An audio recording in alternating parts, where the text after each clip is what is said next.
This episode contains discussions of child abuse. Listener discretion is advised. Welcome to episode 74 on the Live Blissed Out podcast. Did you know that 1 in 10 children will be sexually abused before their 18th birthday? Hello, action takers. Welcome to Live Blissed Out, a podcast where I have inspirational and informational conversations with business owners and subject matter experts to help us get the scoop and the lowdown on a variety of topics. Tired of hesitating or making decisions without having the big picture? Want to be in the know? Then this is the place to go. I'm your host, Marissa Houston, helping achieve bliss through awareness and action. Thanks for joining me. Joining us is Lakin Creger. Kim is a survivor and a thriver of child sexual abuse. She's been married for 30 years, is a mom to 3 grown children, and a grandma to 5 beautiful grandchildren. Because of her own story, Kim has been an advocate for children for over 30 years. A few years ago, she became a certified trainer and authorized facilitator for child sex abuse prevention through Darkness to Light, Stewards of Children. Kim is also an authorized facilitator for the Monique Burr Foundation for Children. She's on several boards, bringing her knowledge of protection to many communities and churches. Kim's hope is to make a difference in how communities talk and act when it comes to sexual abuse prevention. It is the continued secret that keeps it going. We can stop it. To learn more, visit kimlakincreger.com. The information, opinions, and recommendations presented in this podcast are for general information only, and any reliance on the information provided in this podcast is done at your own risk. This podcast should not be considered professional advice.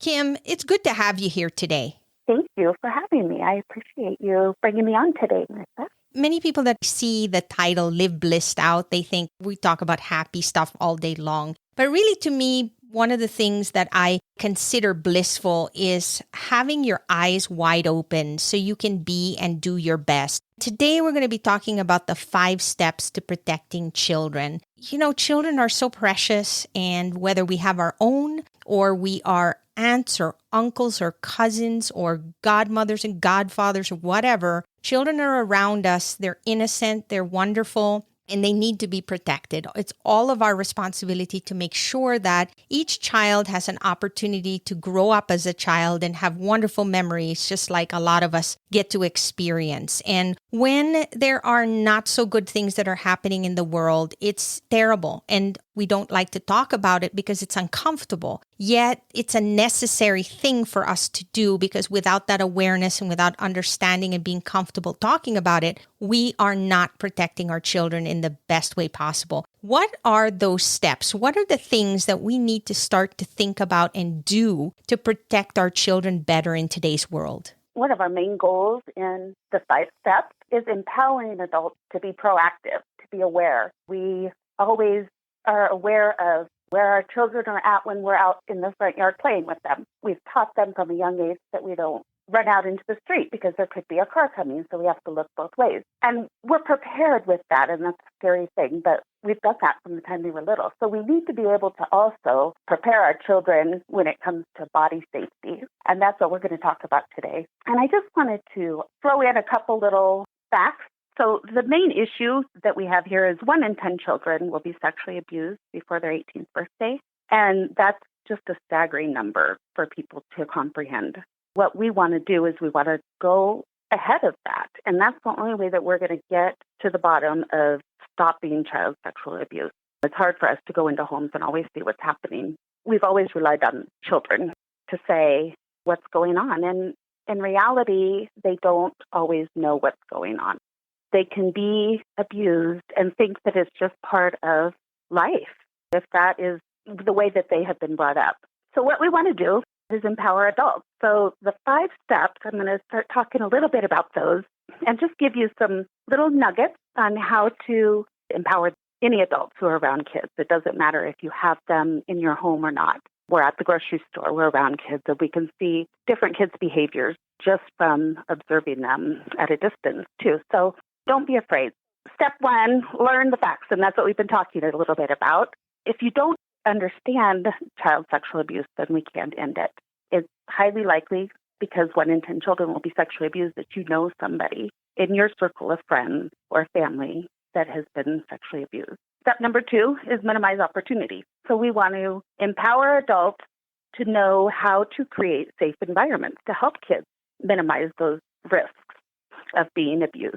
A lot of times it's just an opportunity. So they're in an isolated place in a one-on-one situation, maybe at a church, and there's a youth pastor who is needing to take a child home. We need to be able to think about how not only can we keep the child safe, but also how can we keep that adult safe. So being in that kind of situation, what can you do? What are some things that you could think about? Maybe calling the parents on your way home and say, hey, I have your child and I'm bringing him home, and just talk to the parents, or have the child talk to the parents all the way home.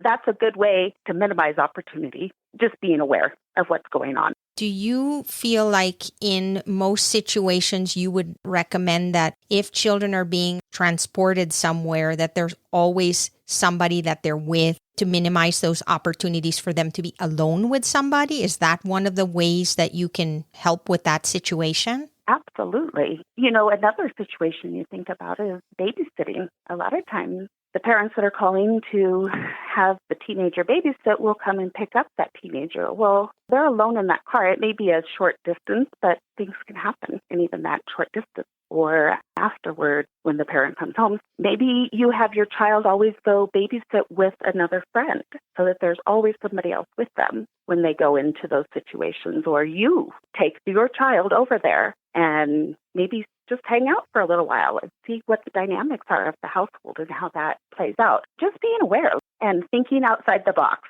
because it's not always cut and dry. Another example would be a lot of times kids are going to music lessons. So this is a good example. I did this with my children as well. Went to piano lessons, went inside a house, and I'd say, okay, I'll see you in an hour. And then I'd come back to get them. What is happening in that instance? You have a right as a parent to know what's going on. You have a right to sit there with those children while they're getting their lessons. You have a right to check on them anytime throughout the day if they are in a daycare center or in a home situation. I mean, it's not out of line for you to stop by and just check on your child. Everybody should be doing that. So essentially anything you can do to prevent any circumstances from taking place that you didn't want to is going to be a good thing. Exactly. A lot of times paying attention to your gut, if you have a feeling that maybe your child isn't being taken care of the right way, go with that feeling. Don't try and push that away. There's a reason we are all equipped to know when danger is coming, but a lot of times we just push it away.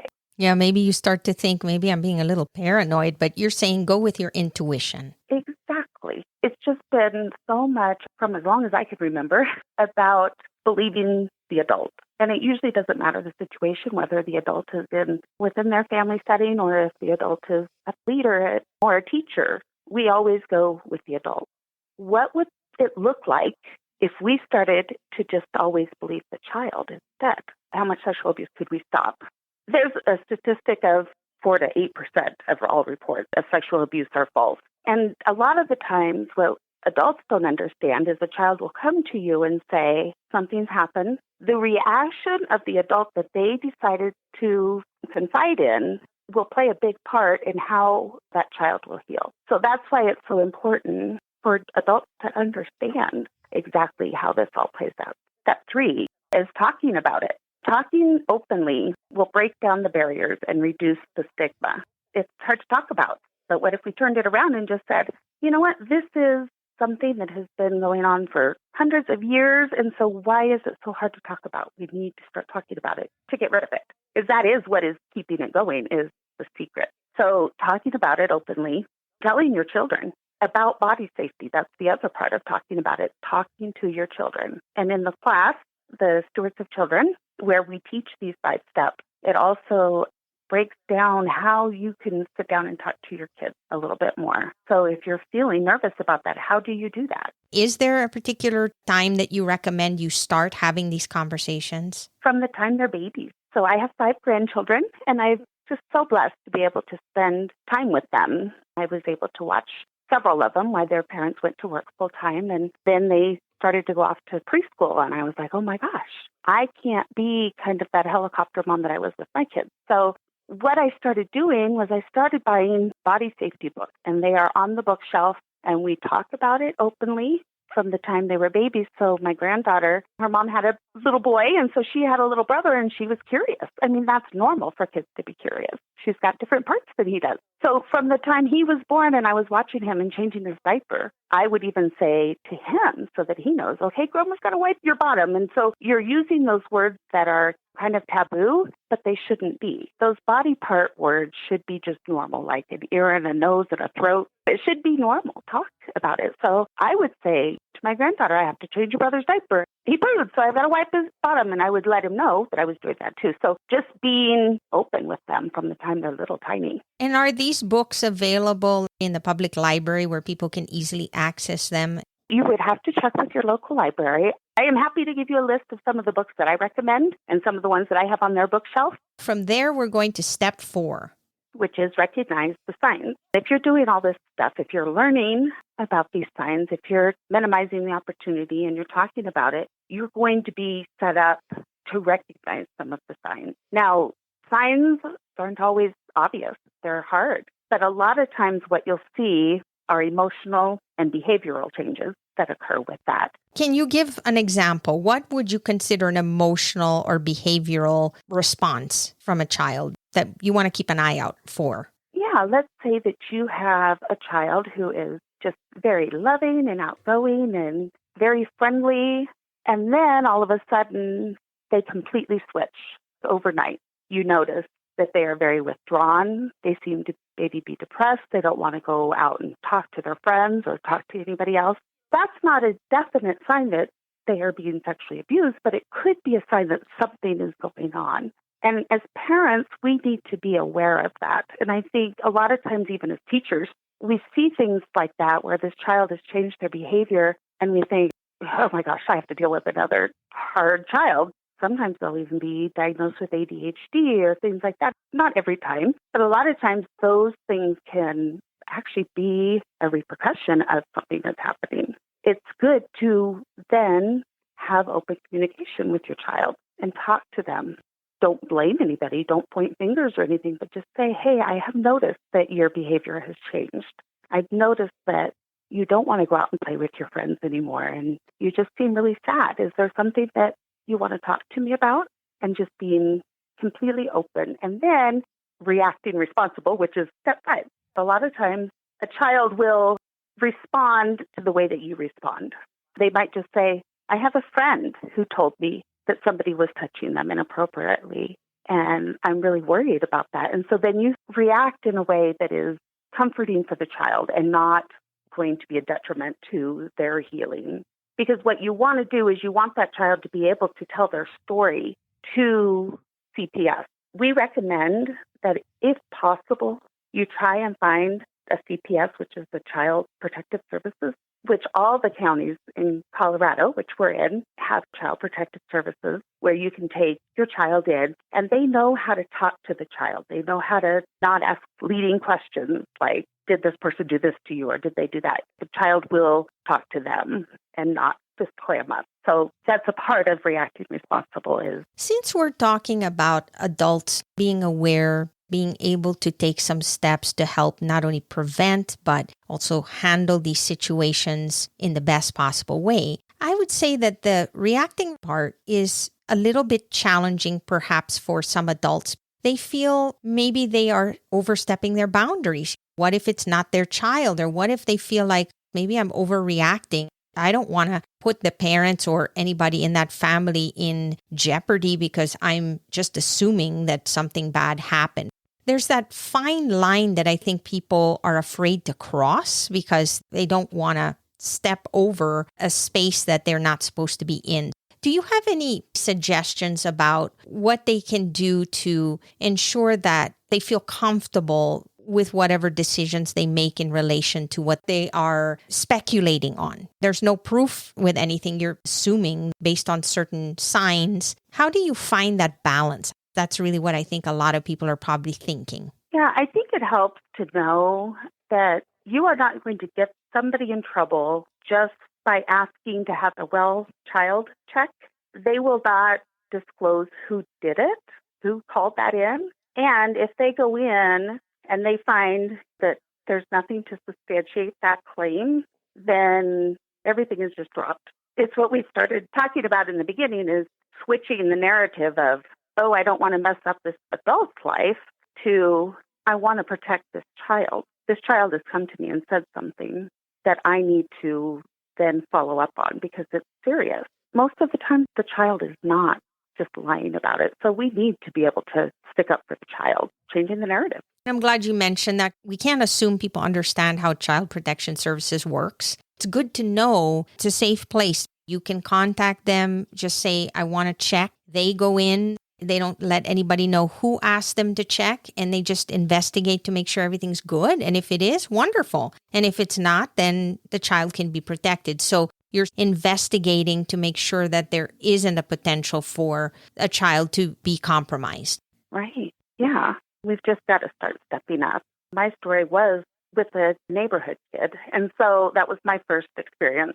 I didn't know, because I wasn't taught even body safety at 5 years old, that it was not right for him to do what he tried to do to me.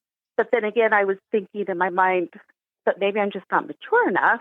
I didn't think, oh, I need to run home and tell my parents, because nobody had talked to me about it. You're 5 years old. A child does not know. And like you said, I think it's going back to, they need to understand the boundaries. They need to understand that it's okay to say what they're thinking. And people are going to be talking to them professionally to make sure that they let them explain what's going on and not mislead. Today, we're talking about the 5 steps to protecting children from the adult perspective, but there are also classes that are being offered directly to the children to teach them what to look out for. So that way, parents are aware, the children are aware. It really is a partnership, and everybody knows what they can do. If we even help one child not have to experience this, we're doing wonderful things. The goal is to just help every single child that we possibly can be a kid and enjoy life and not have to experience these awful things that could happen. I'd like to learn more about the workshop for learning how to protect children from the adult perspective, and then what can parents do as well to educate their children even further. If you are a parent, you can be proactive in protecting your child when it comes to an outside setting. You have a right. You have a right to ask them if there's a protection policy. You have a right to know what their one-on-one situations are. You have a right to know if all the volunteers are screened. Not just a background check, because a background check might not find everything, but that they have actually been screened and they have references and a criminal background check. You have a right to know that stuff. So you as a parent, ask those questions. It is okay for you to ask those questions. I have been a facilitator for Stewards of Children for about almost 5 years now. So it's really exciting to be able to go out and empower parents and empower children as well to know body safety. And Darkness to Light recently started a comprehensive approach to ending child sexual abuse by combining Darkness to Light, which is the adult program that we've been talking about that has the 5 steps, and then also the Monique Burr Foundation, which is a program that's designed for children to teach body safety. And I would Zoom into classes, I guess, and teach children basically the same 5 steps as we teach the adults, but in a way that they understand. So their 5 steps would look like, know what's up, talk to them, ask them questions about their activity and the people they spend time with, learn about the technology that they're on and the apps that they want to get and things like that. Number 2 would be spot red flags for teaching children and teens to safely know personal space and boundaries, how that looks, how to respect themselves and others, and things about digital safety as well. They go into that with the kids and how to spot red flags online when they're doing things like that. How to make a move if a child or teen is being harmed. Trust yourself to ask, whether it's yourself or whether it's a friend of yours. Because a lot of times friends will talk when they don't tell adults. So how can you as a friend best support this person that's come to you? And it may feel kind of heavy. We want them to know that is something that needs to be shared. It's not something that you need to carry. So make a move and report that, including bullying. So we go into that a little bit. Talk it up. So that's number 4 that we teach the children. Tell them about unusual unsafe situations. Use examples because they're really good at visualizing things that could happen. And so talking about it. Let them know safety rules. Let them know that they can talk to you about anything, like I've done with my grandchildren. I feel really proud that they know that they can come talk to me now. They're all little right now, so it could all change when they become teenagers. I'm going to keep that going. And then no blame and no shame is number 5 that we teach the kids. And let them know that they are never to blame if anything happens to them, because adults are the ones that are responsible for keeping them safe. So let them know that they should never be ashamed to tell you about red flags or abuse or bullying or any other safe situations. They know that we'll be supportive of them and that we will believe them and get them the help that they need. And the other thing that we also teach them and teach the adults is that we don't always know what's going to happen in the end. So you can't ever say really to a child, it's all going to be okay. You can say, I will do what I can to make sure that this doesn't happen to you or anybody else again. And those are the only promises that you can make, is what you can do to help them. And so that is something else that I think we as adults need to be aware of too. Telling the child, I understand this is awful, and I'm going to do everything I can to make sure that you are safe. Sometimes they may end up back with that abuser, unfortunately. So tough call. But if we have all these steps in place, then it will make things a lot easier.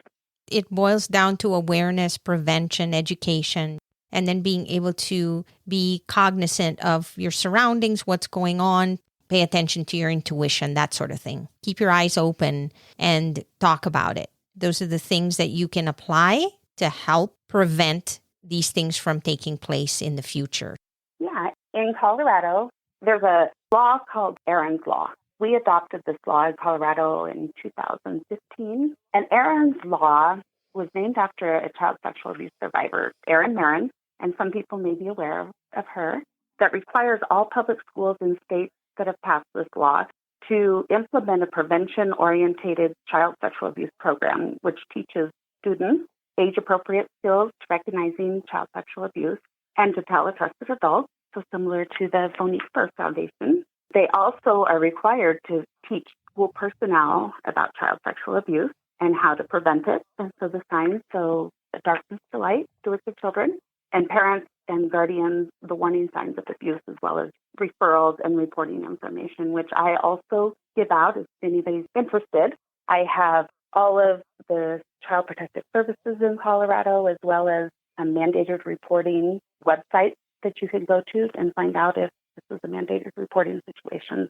Many states have passed this law already, but a lot of them are only requiring still the child training part of it. So we still have so much work to do because we're still, even with this law, putting a lot of stuff on the child. So we need to be able to spread that around and not put it all on the child. People can look this up, aaronslaw.org. What are the main websites that our listeners can go to get more information about you and about Darkness to Light?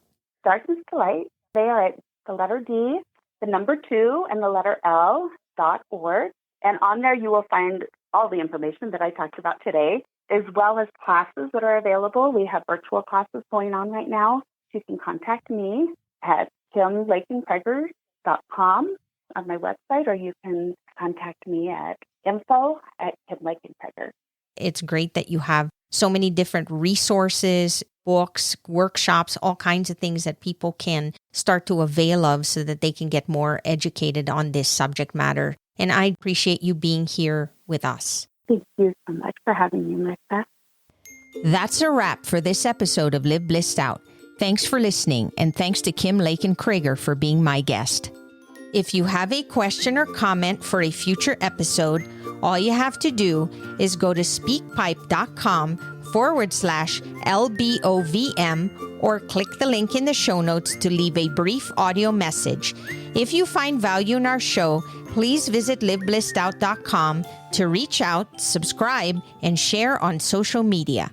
This show is made possible through listeners like you. Thank you.